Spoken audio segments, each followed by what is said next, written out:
do you think we have the gifts of the Spirit?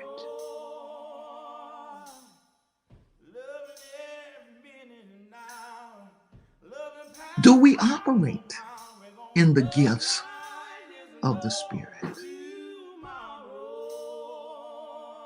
What is the purpose of spiritual gifts, if not to enable us to do the work that brings the glory to God Almighty?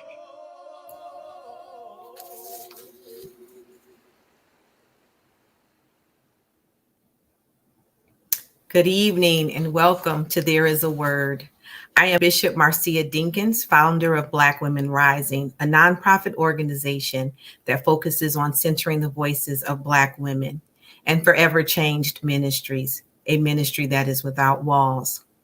Tonight we will be talking about Black policing before and after, and how faith leaders can help to build bridges to reduce community trauma and lateral violence. I am honored to have with us tonight retired police officer Earl Berry, retired detective Arthur Walker, retired detective Gary Burkes, and Reverend Benjamin Greene, pastor of the Church of the New Covenant in Toledo, Ohio. Welcome all to this much needed conversation. We are having this conversation so that we can interrogate policing and at what point did it change? You know, we have moved from a generation of little Black boys and Black girls wanting to be police officers. They found joy in playing cops and robbers while arguing, because I saw my brothers do it, with one another because they wanted to be the police officer, to now children fearing the police. Mothers must educate their children on how to respond to police, and even witnessing death by force, creating a massive uproar after America was forced to watch George Floyd pass away. Policing has moved from a place of feeling like we are being protected to now we act like, or we believe that we have to protect ourselves from. And this fear that has amassed within our communities, leading to different protests and marches and just so much tension. How do we find relief amidst the tension? And so I'm so glad to have all of you here tonight, because each of you have, you know, you have served as a police officer at different times or a detective at different times. And I really think that it's critical for us to just really look at what point in time did it really change? What I'd like for each of you to do, starting with Brother Berry, is to tell us a little bit about what was your role when you were a police officer with the Toledo Police Department. And yeah, we'll start there. Just a little bit about what was your role? What did you do? Well, if I could back up a minute, I'd like to start off by saying I've been a police officer. I was a police officer 36 years. And you know, 36 years, I saw a lot of changes. When I came on, there was a need for Black police officers. And that need is still the same today, but back then it was even more so. And we were taught that you have to be respectful of the community for them to respect you. And that theory has always stayed with me all the time. As I look back over my 36 years, I would do it over again if I had the opportunity, because I experienced so many exciting experiences. But as we all know, and what you said just a while ago, is what happened to the respect that used to be out there for Toledo police officers. When I started the academy in October, I was so excited to join the police department. Prior to that, I was in the Air Force. I was a police officer, so I had some experience in police procedures and work. But yeah, I was excited about joining the department. One of our guest speakers today, retired officer Arthur Walker, has been on a lot more than I have, but he also experiences some things. And I recall an incident where my wife and I went to a party. And when I came in the party, several of the people started walking out.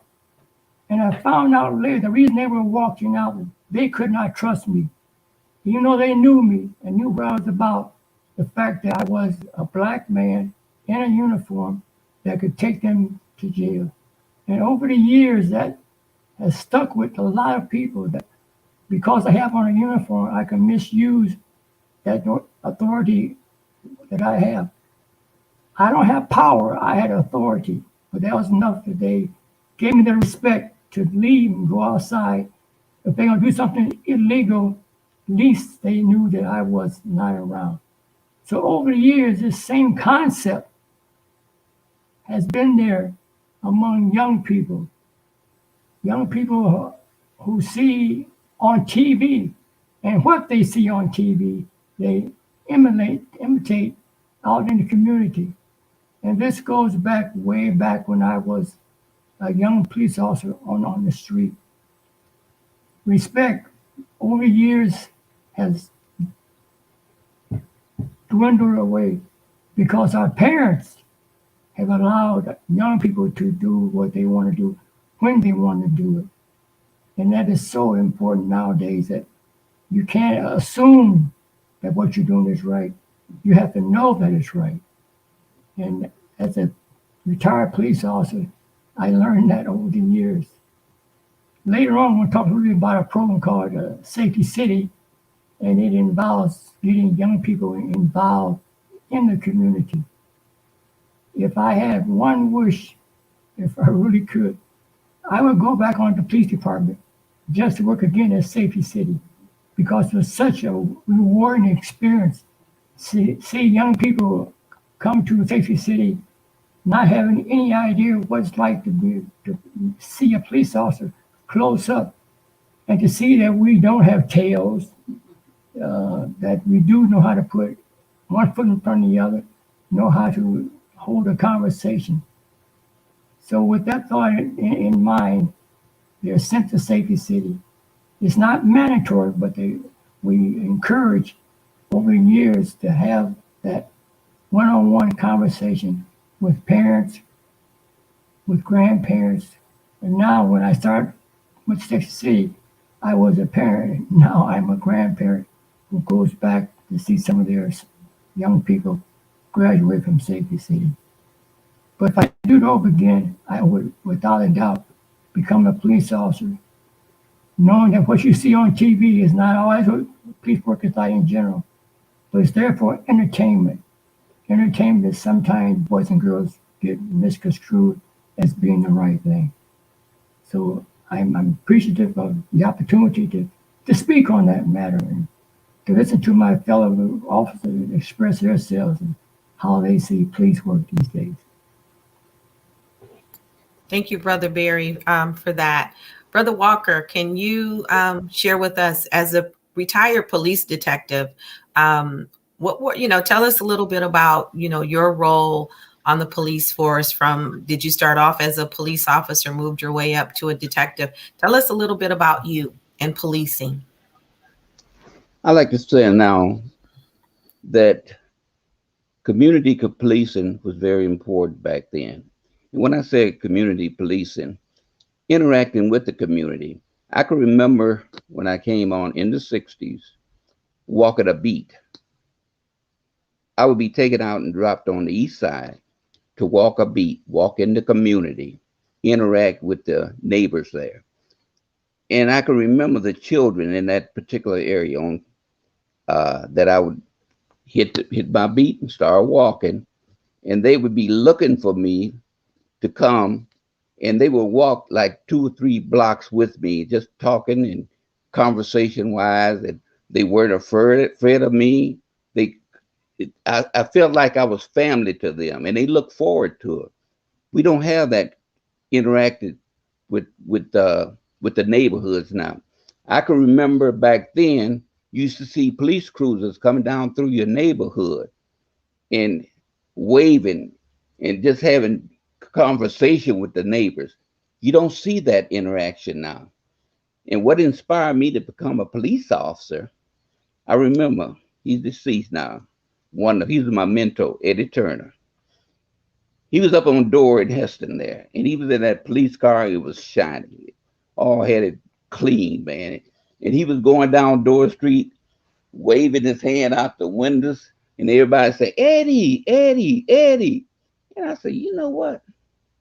I said, "That might be a cool job to have." I said, "You respect it, and it was an honorable position to have. People looked up to you as a police officer.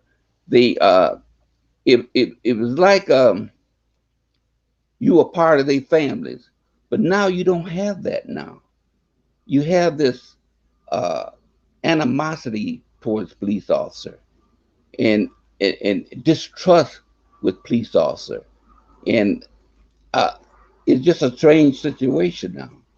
And I think back in the day, police people were more respected back then than they are now because of, I think, the news media has a lot to do with it. And the policemen now are on edge. They don't feel like they're needed or respected. And that has to change. And I can attest to the fact that during this time being a police officer, as Brother Barry stated, I was proud to be a police officer. I took honor in it. I wanted to do good. I just wanted to help the elderly, help the children. And they used to request, I used to go over to the schools and talk to the kids when I was a detective. And it was just a different atmosphere back then. And then I walked a beat, I think, for about 4 years, 3 to 4 years. And then I was promoted. I got in a patrol car. And then from that, I was promoted to the Detective Bureau. I worked Vice Metro for 14 years. And during that time, and in the interval, I also worked recruitment, not necessarily recruitment, but I did in investigations for cadets coming on the police department. And we just had a camaraderie with the public back then, but now it's a lot different now. And but as Brother Barry stated, I cherished those years. I enjoyed being a police officer, but now I have some I still have some reservations about whether or not I would want to be a policeman nowadays. And thank you. Thank you. And that's so understandable. I can understand where you're coming from. And I could also see the joy of you being able to think back on those days. So thank you for even sharing that with us. Retired Officer Gary Burkes, what brought you to the police department? What was your role and what was policing like then? I know there's a difference between the ages of you and, Brother Walker and Brother Barry, but I also know that's a wonderful thing because we get to look at it in a different lens as well. Well, actually, hello, everybody. But actually, it helped because those two gentlemen, I don't want to tell them this in front of them. They don't want them to get a big head, but I looked up to them when I came on the department. Yes, I did mess with them. I jugged with them, and they was doing the same. But they were ones that showed me and told me by their actions and their words that you can come in, do the job, and still maintain your dignity and also respect those people around you. Those type of individuals helped me along the way throughout my career. Now, I came on the department in 1979, and I worked there for just under 30 years as active duty. So I've been retired 13 years now. During that period of time, I worked the streets and field operations. I'd also, as an instructor in the academy, I did do background investigations on people trying to come in and join the department. And I also did recruiting. But the majority of my time was in investigative services, where I worked as a detective, mostly in crimes against persons, which primarily I worked in robbery homicide. As a result, I unfortunately saw people at their worst. I saw people dealing with situations that was absolutely the worst time in their life, and that was something that we had to deal with. But I worked with a bunch of guys who actually tried to make sure that when we did our job, we still maintained respect for the individuals. Now, when you look at things today, I will say, quite frankly, it appears that the attitude has changed on both sides, with those on the department and also with the people in general. And a lot of it is mistrust and fear. Mistrust that the other side is not saying completely the whole truth, and fear because you just don't know what's happening. Social media has helped add to it. Social media is great on one hand, but also social media will take the negative and put that out. And it appears that the negative always outshines the positive, and people get hooked up to it. So they'll watch that and they'll base their opinions on that negative. But the thing is that being an officer, you have to be. Now, let me just tell you this. When I came on the department, I did not have a great desire to be on the police department. I was looking for a steady job with good benefits. As it turned out that I found a career. I went there and I found not only a career, I found a wife also. But I found a career and everything there just fell into place. And that's why I was able to do 30 years there, because it allowed me to interact with the community on all different levels. And we had a trust thing going back and forth, and I had great partners. Today, it just seems that nobody trusts each other on both sides. And whatever negative happens on both sides, that's what's put out there. And if you do that, then that's going to make it harder for you to bring in even new people. So it's been a great job.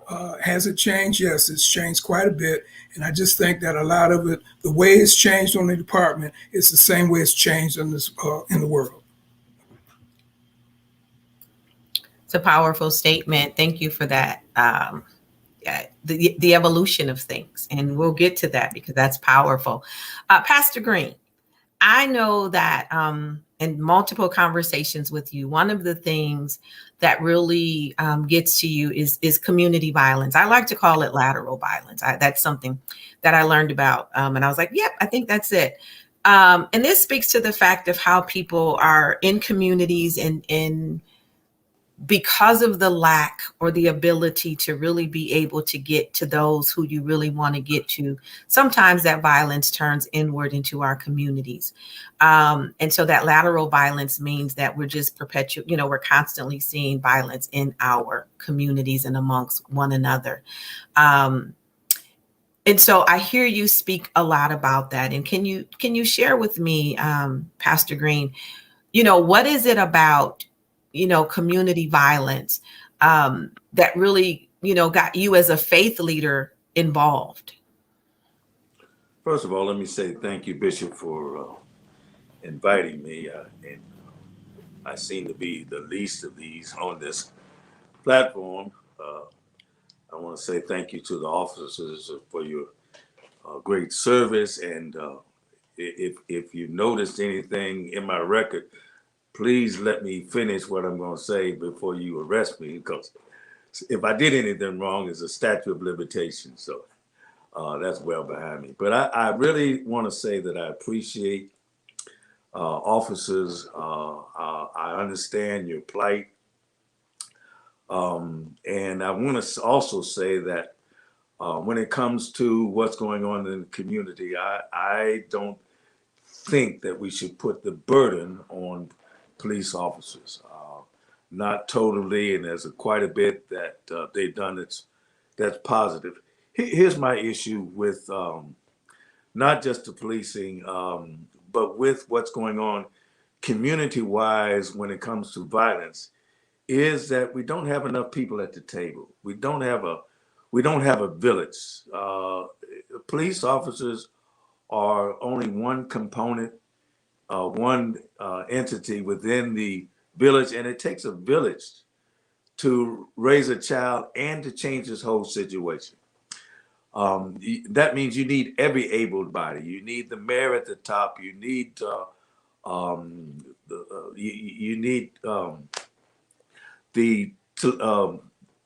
school system. You need you need mental illness, the parents, the church, the whole 9 yards involved in this effort. And I see that police officers are doing what they do, But again, as I've said, the whole attitude within the community has changed towards police officers, as well as the attitude of police towards the community. Therein, there needs to be some sort of change, and that happens with dialoguing and coming together. One of the things that I think that one of the reasons why we talked about the change in the community is that parents have set the tone for these young people in terms of their reactions or actions towards officers. When I was coming up, you had to respect them. I got in my mind there's one police officer named Pete. And I know that this kind of police officer is pretty much gone for the most part, but Pete was a whistling police officer. He was always found whistling and being cordial and that sort of thing. And I understand the atmosphere is a bit more dangerous now than it was yesterday. And so there is a lot of caution and precaution. The community has to realize too that officers are our friends for the most part. And what can we do to kind of undo this friction between the officer and the common citizen? One of the things that I've done in my area is I made a decision to meet with the police officers who were in my area and tell them what kind of a job they were doing, to shake their hands. Irregardless of all of this other stuff going on, the media has a way of blowing everything out of proportion and making everybody look like the bad guy.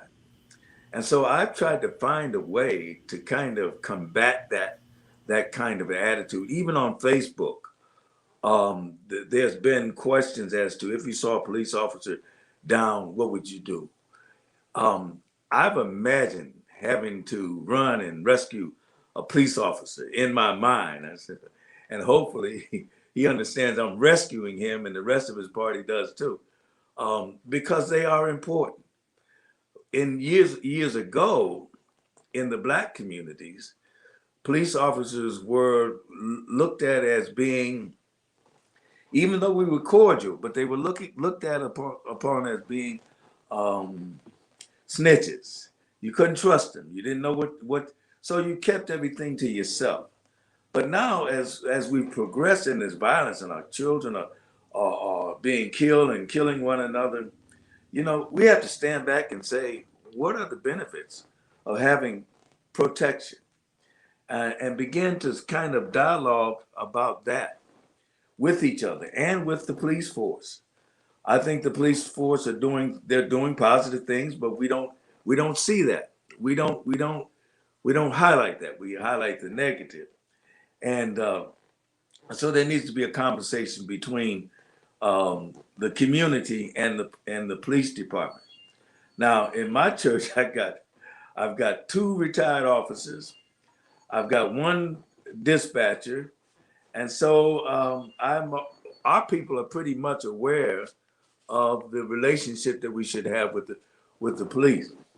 And so in my church, it's sort of like singing to the choir, and perhaps in many churches, it's sort of like singing to the choir. So I think that's part of what needs to happen, this conversation to reverse this mentality that police officers are all bad and so forth. I think also one of the things that if I were a police officer, and I would try to be one today if my health allowed it, is that there needs to be an example of fairness. The media picks up on this, but you also know that there is an unspoken law that you can get away with doing certain things to other folk, like your own folk. But when it comes to the other race, you're going to be in trouble. And so you see us kind of attacking each other because there's an unspoken message that says that that's okay. and now it's running rapid, and we don't know how to pretty much fix it. But I would say that there needs to be more of an example of being fair. Fair. Whenever an incident comes on the television, the news is reported. Nobody says it, but the first thing you want to know is, are they black or are they white? And you're looking at the treatment of how they're treated. The other conversation, and I'm just trying to talk about what I'm talking about, is this disposition within the black community that other people get away with things, so we can too. At some point, that needs to stop, and it can stop with the fairness being exhibited, and we don't have to have these conversations or these arguments about, well, they got away with it, so why can't I? If it's wrong, it needs to be dealt with. From the church's perspective, I think that we can start doing something with the policing community that would show us worshiping together. And I mean, I'm not just talking about a handful of black cops worshiping in black churches, but I think across the board, wherever we are, just show some sign of unity and coming together. And that would make, I think that would make a big difference. But again, I'll just close by saying that the police force is that's just a drop in the bucket. There's a whole big team of people in this city that needs to be brought together with the police force as a part of it in order to deal with this large thing of violence in this city. Thank you, Pastor Greene. I'd like to welcome to the stage, he had to get here a little late, but I'd like to welcome Officer Donald Scott to the stage. Hi, Officer Scott. Thank you for joining us. What we're doing now is really just setting the stage for the before and the after in Black policing. And so what I've asked each person, we have 2 retired detectives, 1 retired police officer, and 1 pastor. And basically just asking what made you want to become a police officer? And I know that you are currently serving as a police officer. And then what I want to do after that is really get into, after you tell us a little bit about what you do and what made you get onto join the police force, I'd like to really start kind of, I guess, unpacking some of the things that I've just heard. So Officer Scott, please, by all means, tell us a lot about you. You're on mute. You're on mute, Officer Scott. Okay, can you hear me now? All right, sorry about that.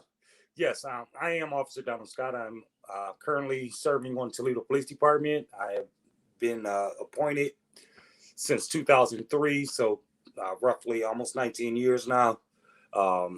My current assignment is I am in community services, and what we do there is we try to address persistent neighborhood issues and our problems using alternative means of rather than just citing and or arresting people. We try to get to the root cause of the problem and come up with a sustainable solution to that issue. And that's me in a nutshell. Thank you. It sounds like you all are looking at some forms of like mediation, community mediation. To a degree, yes. Or restorative practices. So that's great. Again, I want to thank everyone. And so now I've been nice. Now I have to just put on my hard hat. There has been one of the themes that I heard running through this conversation was mistrust and fear. Brother Barry said something that I thought was really powerful. He said, you don't have power. What you have is authority. and what we're seeing is a misuse of authority. What I also heard is that contributing factors to the way people today have fear and mistrust is because of media and social media. There's also been, if I heard correctly, kind of like, well, it starts at home. So part of it is like the parent, and the child comes out, which kind of warrants a police officer to show up the way that they show up. And then I heard about, we have to communicate. We have to communicate. And, but the question that I'm left with is, if we have fear and mistrust, how do you communicate? How do you build that bridge so that you can communicate? Brother Walker and Brother Barry, spoke about being, walking the beat and how it was relational then. My question to each of you, and I'll start with you, Brother Burkes, is how do we get back to that point when there's so much mistrust and fear? That's the $1 million question. I agree with you. One of the things is the fact that you have to be willing to have that communication. If you're not willing to do it, then it's already a dead issue before you get started. But you have to be able to come in and be willing to look at yourself in a way that says that, okay, everything I'm doing is not 100% right. So that's a hard thing for people to do, to look at themselves and say, well, I'm part of the problem. Well, you have to be able to identify that in order to be part of the solution. That's, I believe that it is. So the communication has to go back and forth both ways. But, and I believe this is pretty important, it has to be truthful communication, and it has to be in a situation or in an environment where you feel safe, where is my communication is not going to get me in trouble. You're not going to take what I say and use it against me. But it's something that we want to turn around and have something for the good of all. And that's, in a nutshell, is hard because, so I guess I'm saying I don't have the 100% all the way answer. But I do believe that communication has to start at a level where people are talking with each other and they're talking truthfully. And they have to be able to be in a safe place in their mind and their environment to realize that what they say will not be used against them. And let me just add this. You're absolutely right. This is not a something that you can just gloss over. When you have pictures of officers reacting in ways that, and I'll tell you right now that none of the officers or retired officers right here would agree with. We feel that, and people don't understand, you have to understand that we don't want to work with somebody who's going to do that type of thing. We don't need anybody that's there because that's making it hard for everybody. We don't need that. We don't want that. And it's just not right. And we have to deal with it in that particular way. Thank you. Thank you for that. Officer Scott, you are in, you just mentioned that you do, you are a community service officer. Do you find it difficult to talk to the community? What is your relationship like with the community? Again, because there's so much fear and mistrust, and then people don't feel safe. Yes, at times it is sometimes difficult to talk to the community. One thing that I always try to remind the citizens when I am communicating, speaking with them is that, hey, I'm a person as well. Yes, I may wear this badge. Yes, I may stand with this uniform on, but I am a person. I have feelings, and I understand, and I have empathy for you and your situation. And we're trying to help come to get a solution and a resolution to whatever has caused me to have this interaction with you today. So if you can speak with me and be upfront and honest, I'll do the same to you. And sometimes getting on that level with the person will allow you more access, and they'll feel more comfortable and more readily able to come and give you the information that you need to complete whatever it is that you're doing that day. Thank you. Brother Walker, and then I'll go to Brother Barry. I think, we're hearing the present tense of things. understanding that you walked the beat, you said for like almost 4 years, and Brother Barry, you can speak after Brother Walker. You worked with children, and so there was a relationship there. My question to you, to the both of you, starting with you, Brother Walker, was it what's different? What was different then that we don't see now that allowed you to build that relationship? And like you said, to, police car could drive down the street and wave their hand and people didn't have a problem waving back. Mhm. You're right. I remember looking at a video, and some people thought it was funny, where a little girl was driving one of those Power Wheel things, and there was a police officer that walked past her, and she jumped off of her Power Wheels. Little black girl, she jumps off of her Power Wheel, and she's running, and she's dragging her Power Wheel. But the point of the matter is fearing at such a young age. And so I'd like to know, what is the difference between now and then? Well, back then, you didn't hear negative talk about a police officer. I didn't hear that talk in my home. My parents, I was raised in a 2-parent home. And I never heard, I was raised in the projects in Albertus Brown. We had a policeman that walked in that area, and he commuted. He was a security, but he had a badge and he had a gun. So we said he was a police officer. So we just felt a camaraderie. We just felt a closeness to him. His name was Ben. We call him Officer Ben. And we just felt connected to him. And back, like when I was telling you about walking a beat, you interacted with people and they get to see you as not as a police officer. They see you as a person, see you as a father or uncle image. And they didn't think negative things about you back then. And it was just different. It was a different atmosphere back then. But now it's a lot different. And I don't know how you can go about. I'm a strong advocate for community policing.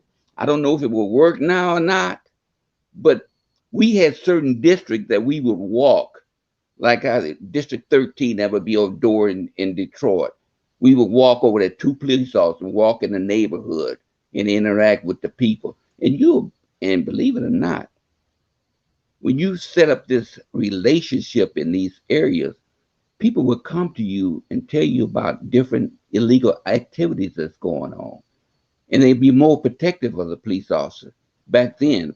But now it's just a different mentality, entirely different. And I don't know where it can start. I think education-wise, maybe they should have this in the school system. I think that would be a good place to start.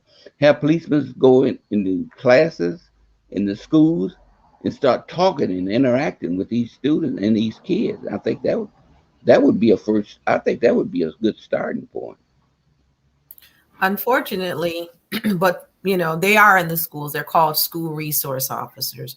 And unfortunately, children have had bad experiences where, kindergartnens were getting handcuffed for acting out, for being a child.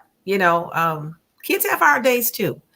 And so the fear starts young, unfortunately, because school resource officers or police officers are inside of the schools, not to build a relationship, like you were talking about. But, just these ways that could be helpful maneuvers are still, they're harmful, which is, again, like you said, Brother Walker, it's unfortunate. Brother Barry, I know you mentioned a program earlier that really brought in the youth. So I'd like to hear a little bit about that, because right now you can't bring in the youth. I remember growing up, one of the things that I really liked as a parent and even as a child was we used to have the police athletic league, and they paid for sports and activities for children who were living in disadvantaged communities, but it gave them something to do all year round, starting with soccer and football and bowling and different things like that. And the little girls got to learn how to cheerlead and to, just to be active. We're missing some of that. But could you speak about like how, from your experience in building relationships, especially with children now, and them not fearing, to now children are fearing? I mean, how do you bridge that gap? It's a little bit difficult to bridge that gap when you have parents watch TV with their children and things they shouldn't be seeing. They see them and they emulate those things. Art was talking about a program that we used to do. I was a school resource officer, except junior high or high school. I was in elementary schools. And it's so rewarding to see a child come into the program as a pre-kindergarten, go through the 8-day program, and come out with a smile on their face, tell mom and dad, I'm not scared of police anymore, that they're really nice people.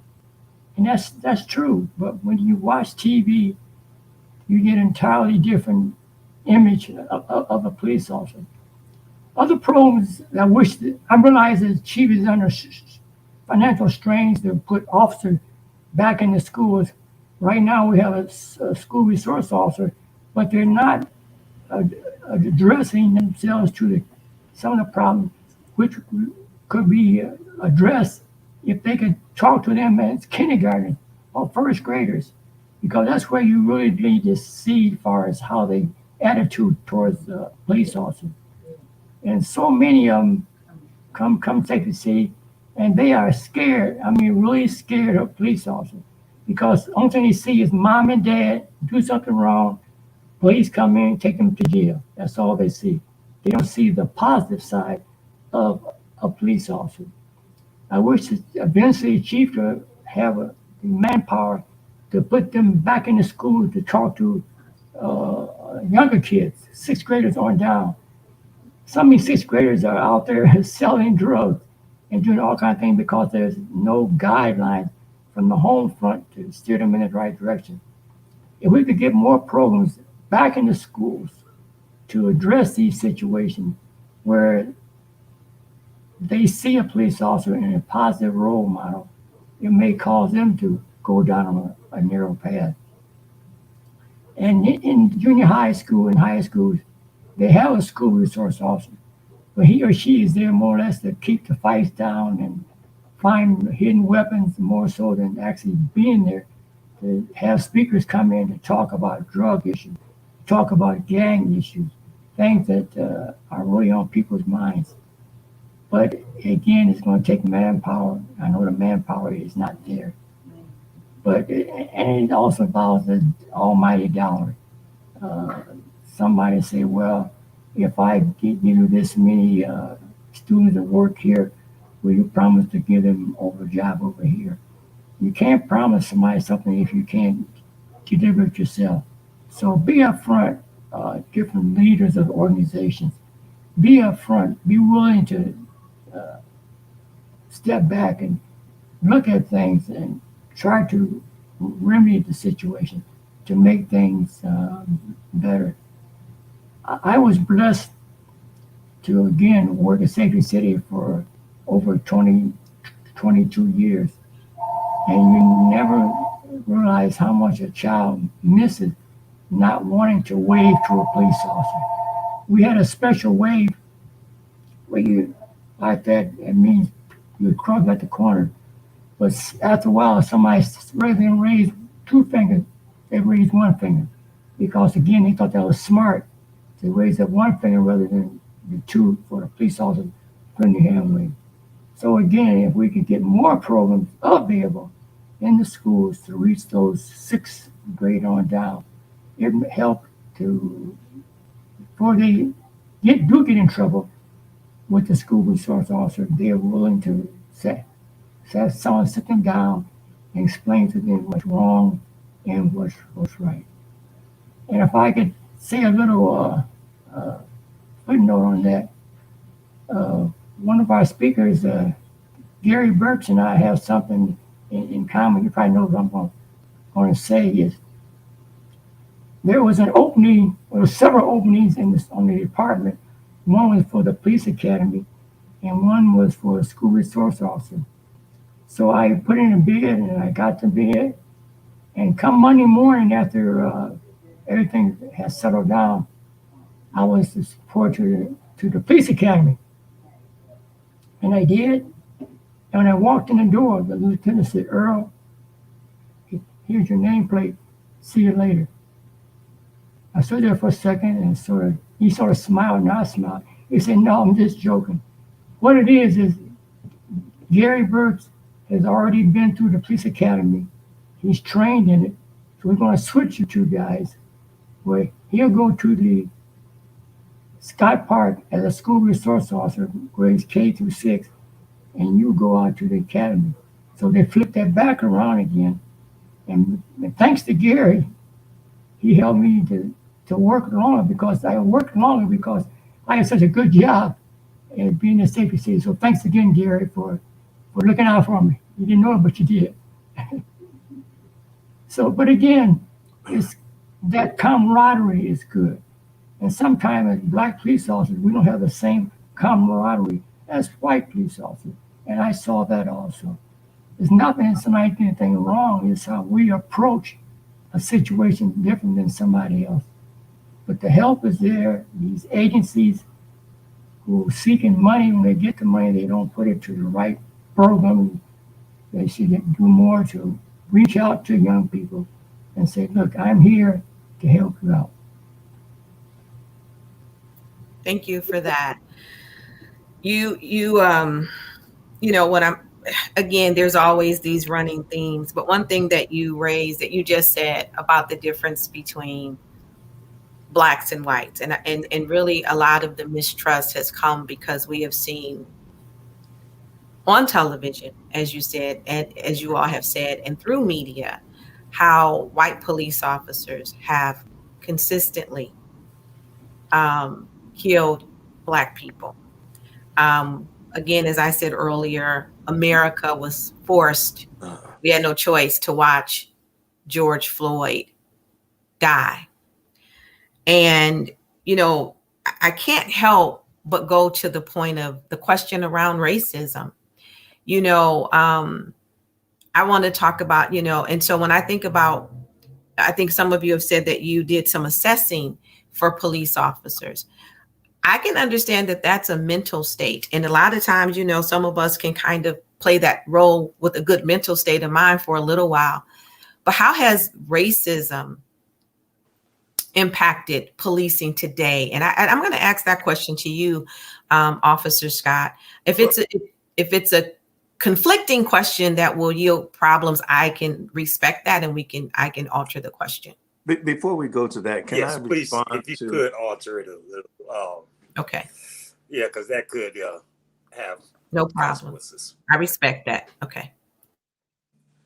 Before we go to that, can I want to just jump in on this issue of communication, which we started with before, and that seems to be one of the solutions to turn things around. As we talked about the media is communicating. That's how we've gotten to where we are. And I think that communication, to begin with, it's the first step to making some changes. The question is that Officer Burke raised is, how do we do it safely? I would not want to send an officer into a group where there's going to be a conversation unless it was safe. Because you know that tempers are going to fly and all of that.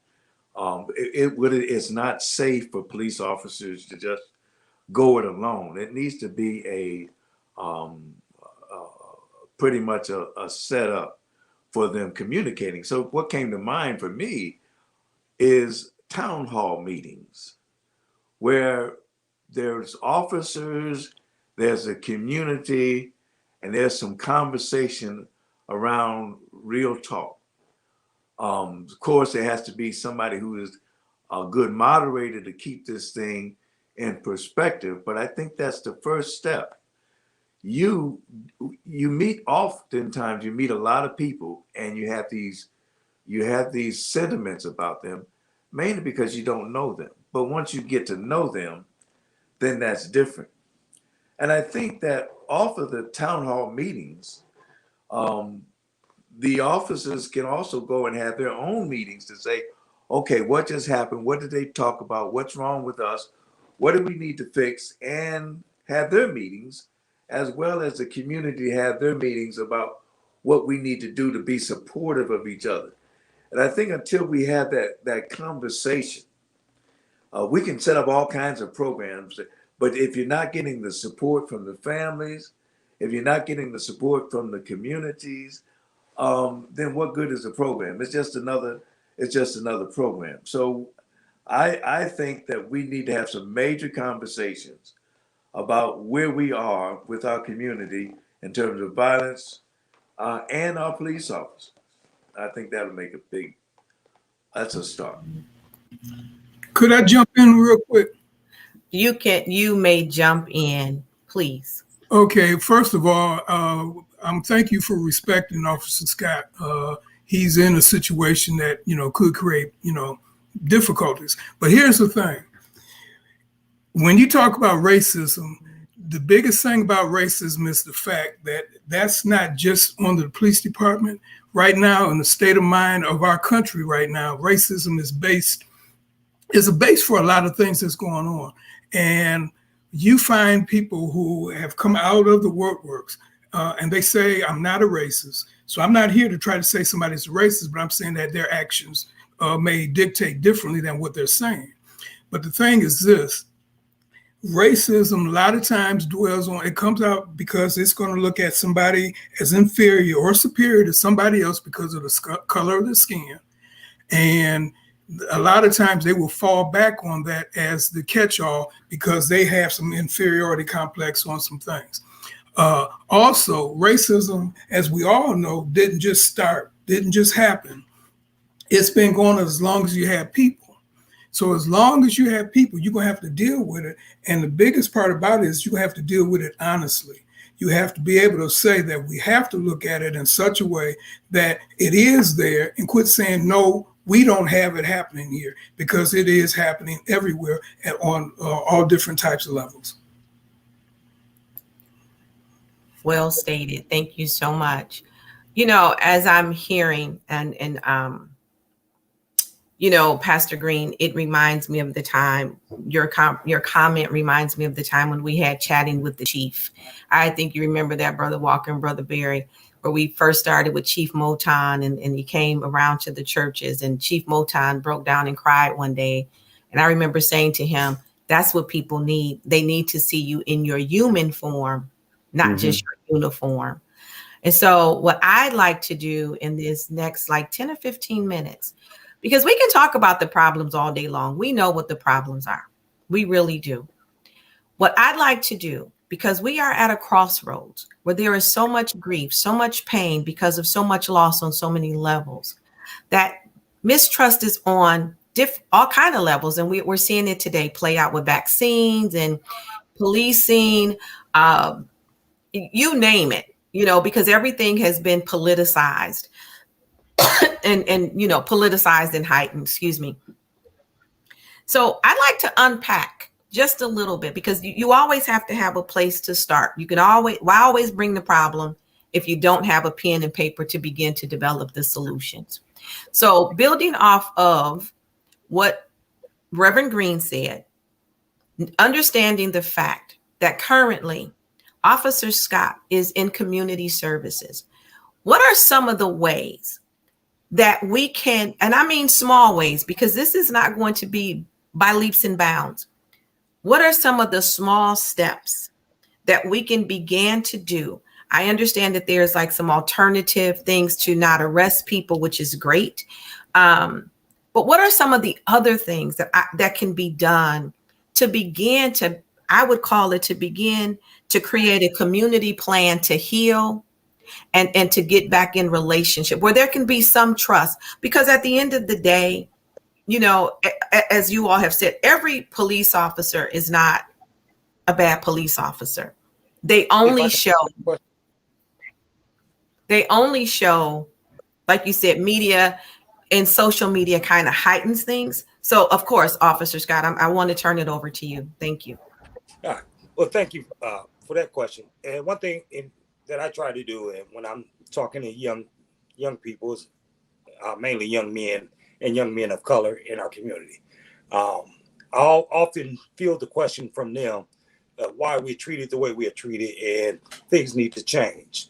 And so then I try to put it back on them, and I remind them that, the way things change, they're oftentimes small, they're incremental, it takes time. Things don't get the way they are overnight, they don't change overnight. A lot of times people want a wholesale change. And I tell them, no. I said, what you have to do is you have to be the change that you want to see. So if you're not happy or like the way that the police are treating you within your community, then you take the test, you get on the job, and you start treating people the way that you want to be treated. And I said, when enough of us do that, then we'll start to change the department from the inside out, not from the outside in. Because that's how change is going to affect, and that will create lasting change within our communities.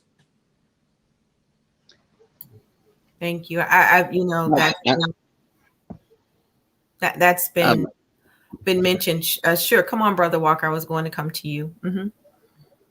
But I know the mindset of people has to change. But when you communicate with people and talk to people and treat them, my philosophy, like I teach my children, I said, treat other people like you like to be treated. That is sound logic there. That's biblical. Treat other people like you like to be treated. And police officers, I can attest to the fact that while on the police department, and some people might take affront to it, but I've never seen a partner of mine abuse or misuse a citizen. In the 27 years I was on the police, you might say that's not true. It's true. Because for me as a police, I can remember them bringing a prisoner into the safety building in a paddy wagon. And this black was handcuffed up in the back of the paddy wagon. And he was defiant. He wasn't going to get out of the paddy wagon. I went up there and I said, you're contained. You're secured. Get up and come on. Just come with the police officer. You can't win. I said, come on out of the paddy wagon. Because I believe they would have gone to drag him out of there. But I wasn't going to be a witness to that. And he did. He complied. He didn't resist. He came on out, and they took him on up and booked him on the 5th floor. But make a long story short, if you are a police officer and you see another policeman abusing someone, you can call a snitch or whatever you want to call it. I would take it to my higher command, which would be a sergeant. You have a command structure in the police department. I would take it to my sergeant, and I would snitch. I would tell him that he abused it, but I never witnessed that while I was on the police department. I don't know about the other officers on this call, on this Zoom, but I have never witnessed it. And I was on the police department 27 years. Thank you for that. Thank you for that. Thank you for that. And that's a key point. You have to treat people the way that you want to be treated. And again, I think a lot of these things are easier said than done. And we're in a difficult position because you don't know what first steps to take. You don't know what to say. People don't know how to hear and receive because it's so much trauma. And one of the things that I did learn when I majored in, when I got my master's degree in criminal justice administration, I began to realize that there are certain services that police officers don't get. Now, I am not in favor, and I have fought, for criminal justice reform. I have fought for rehabilitation over incarceration. I have fought against police brutality. There are a lot of things that I just cannot stand for and with. But at the same time, I do understand that, and I think this was said earlier, that there's two sides to this coin, and trauma lies on both sides. I think that what we see in some of these problems is that those issues are really bleeding into the communities, and it's bleeding into the communities in such a way that it's harmful, and so I don't even really know how. Again, I'm at a loss for words, because when it's bleeding into the community in such ways that people are, they're pushing hard, and we know that they're saying defund the police and all of those things, and put services in other places. How do we do that? How do we get to a point of having some of the services to help people like who are current police officers to respond, to have proper policing, to respond to mental health? How does the church, because I know you have something to say, Reverend Greene, how does the church also come and move from maybe pastoring to maybe chaplaincy, community chaplains, to show up on the scene? There has to, because people are distrustful of the church. Let me just keep it real. People are distrustful of the church as well, because of some of the harms that has happened in the church, especially a lot of our younger people. So when we look at the fact that things are changing, and I think Brother Burke said this, is the evolution of things. And this evolution has changed in such a way that we have to reimagine policing, churching, and how do we begin to filter through this to at least have a small pocket that we can build from, so that we can build from the inside out. So when you talk about the police in the church, it goes back to my original conversation. Police in the church are minuscule when it comes to the village. That's why you can't put all of the solution on the police nor the church. You're not even going to make a dent in this thing if those are the only people in the village who are part of this conversation or part of the solution. I go back to communicating. In communication, and it's very simple. Everybody wants to know what's in it for me. When we first got on this, this Zoom, I guarantee you nobody looked to see how everybody else looked on the Zoom. You were concerned about your own appearance. And so it's human nature for people to say, what's in it for me? Now, when it comes to rewarding these young people, the problem is that the solution that I heard given, it takes too long. These kids are growing up overnight, and they don't have 10, 15 years to see the benefits or the fruits of their labor.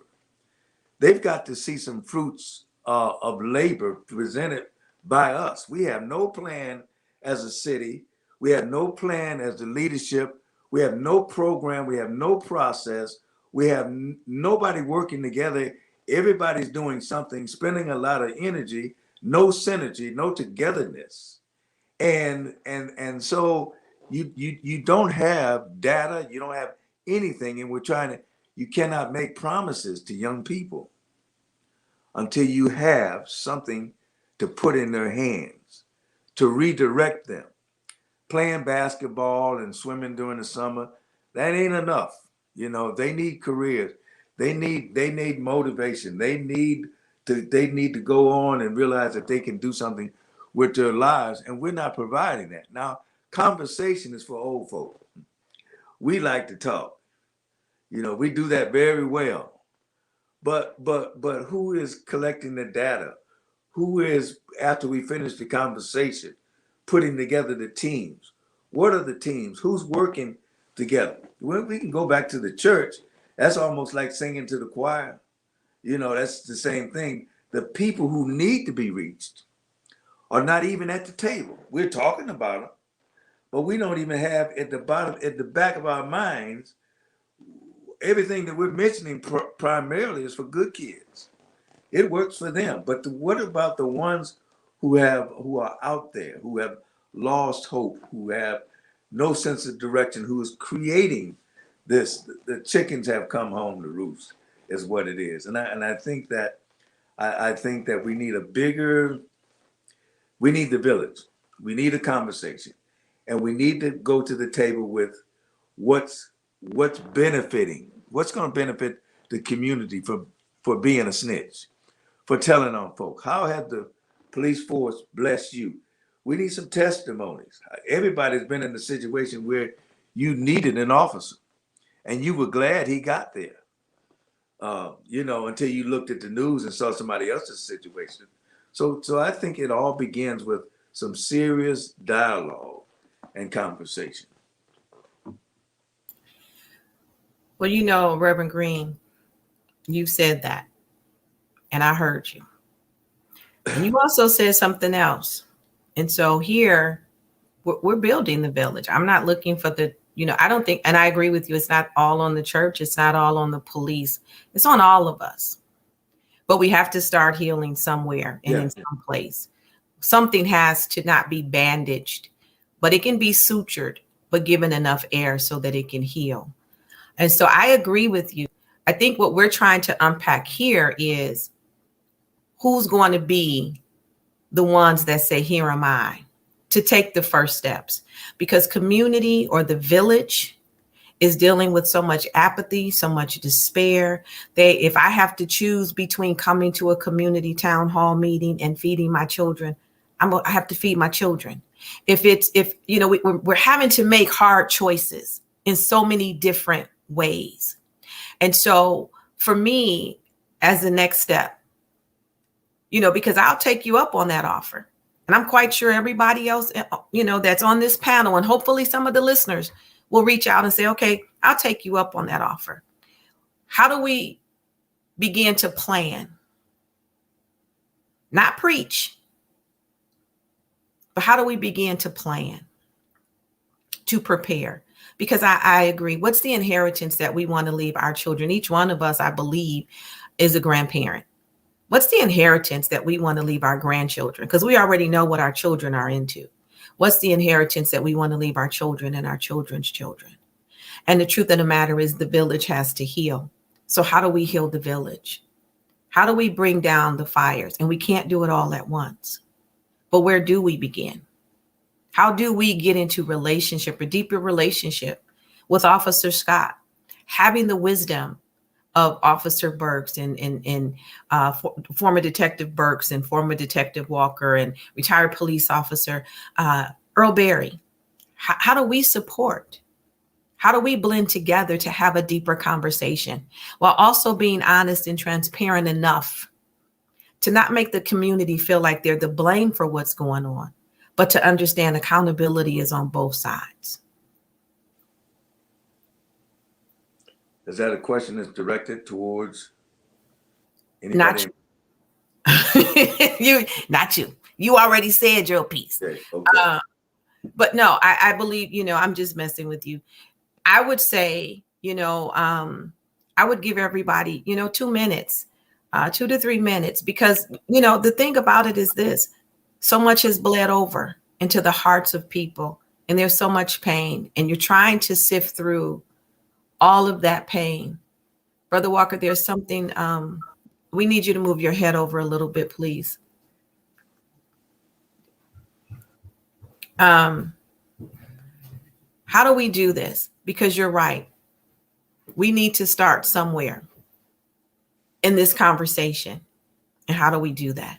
Well, I'll say this real quick. I think whatever meeting or gathering we have, there's 2 words that needs to be prominent, and that is, I care. There's a lot of problems we can talk about. We can get into finger pointing and stuff like that that's not being done. But I think the premise of the meeting should be centered around the notion that we care. And I think if that's the dominant thought, that would control the conversation or make it a bit more wholesome.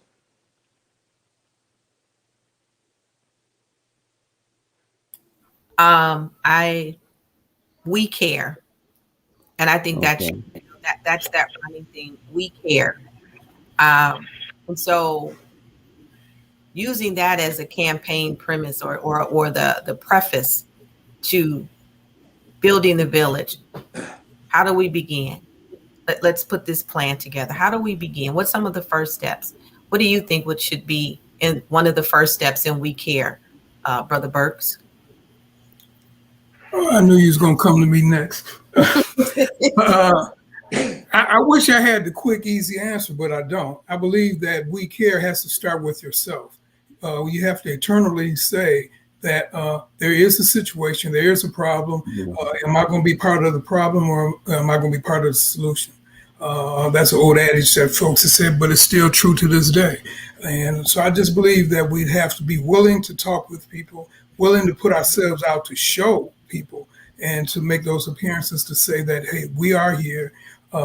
We all have our flaws. We all have these things we had to work on, but let's work on them together. Well said.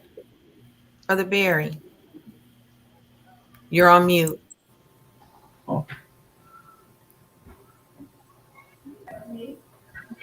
You're off mute now. You're back on mute. Can I speak? Okay. There you go, Brother Barry. You're off. Sure, right after Brother Barry, Brother Walker.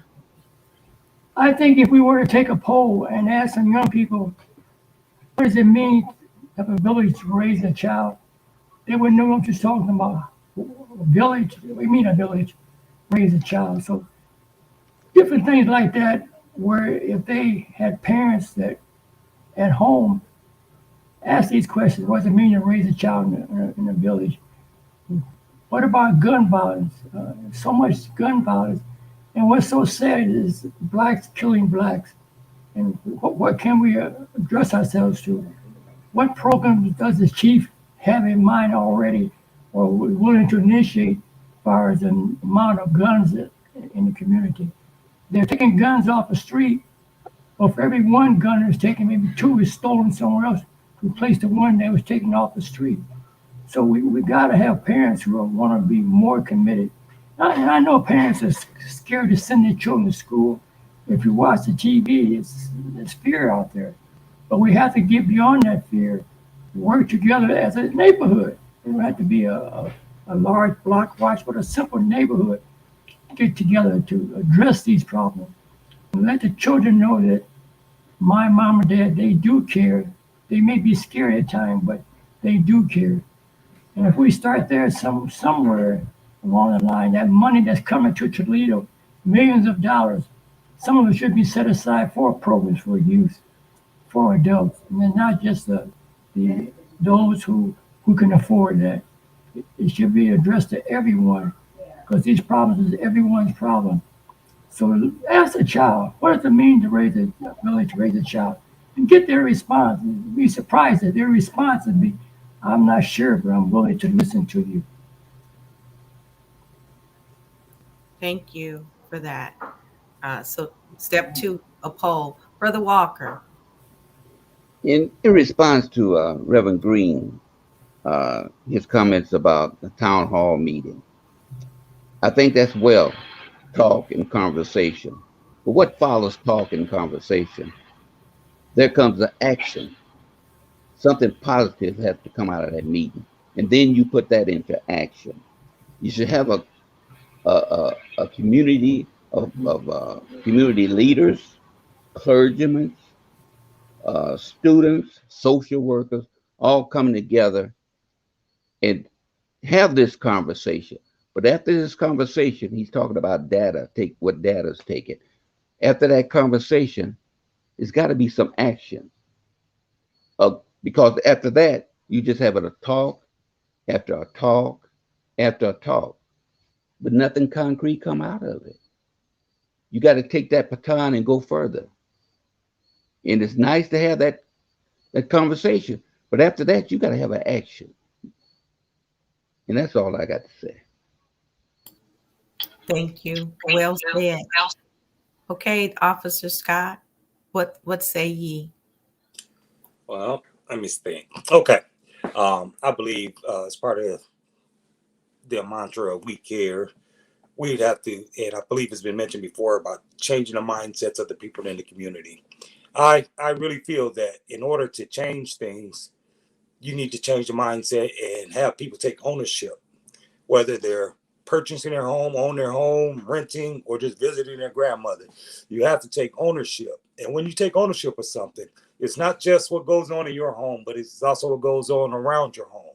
So you're taking ownership of the neighborhood, you're taking ownership of the school system there, and you want to know what's going on, and you're actively engaged in what's happening there at the school, what's happening at the park up the street, whether it be Savage Park, Smith Park, or whatever park you want to talk about. You know what's going on in your neighborhood, in your community, and you're able to help, get back to some of what we used to have when we actually had neighborhoods.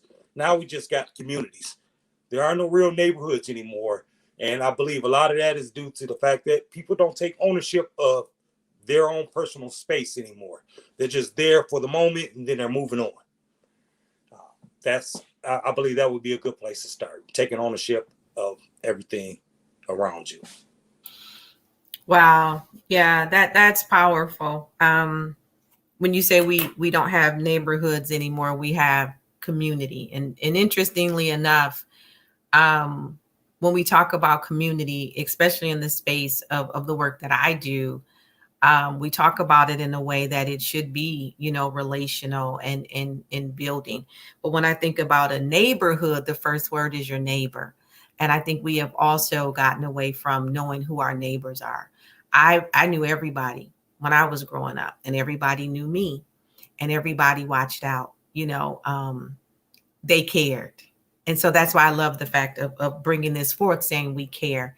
Sometimes, it's nothing wrong with getting back to some of the basics. And some of those basics look like support. Some of those basics look like if you don't have food, I'm not judging and talking about you. I'm bringing food to the table. What it looks like is, if you see somebody struggling, I always say, never look down on somebody unless you're picking them up. Let's help to pick some people up. Let's help to, because the first thing is, and someone said the first part of caring, as Brother Burkes said, you have to start with you. So we also have to think about, how do we show up? Are we showing up in a caring way? Are we even showing up that we truly care? Because some people will say, how are you doing? They really don't care. They really don't care. So I've heard a lot, and the big thing is we have to get back. One of the basics is there was a thing about curiosity. I wanted to know you. I wanted to know my neighbor. And that neighbor, it didn't matter. Neighbors watched out for neighbors. And they came together. They band together. This didn't just start. It just looks different because neighbors were organizing together a long time ago. They were building community and maintaining neighborhoods. And you said it right, Officer Scott. They owned, whether they were a renter or not. They took ownership in their community. They took ownership in being able to go to the schools. And unfortunately, there's some other work that has to be done in the we care efforts, because the systems such as the school and other systems also have to demonstrate that they care too, that they care about our children, that they care about parents, and that we're not judging. The church has to show that it cares. We all have to show up. That's in my opinion, is how you build the village, is when you can show up for me in my darkest moment, in my weakest moment, and stand with me in my strongest moment without judging me, but loving me through my pain, my anguish, my hurt, whatever it is.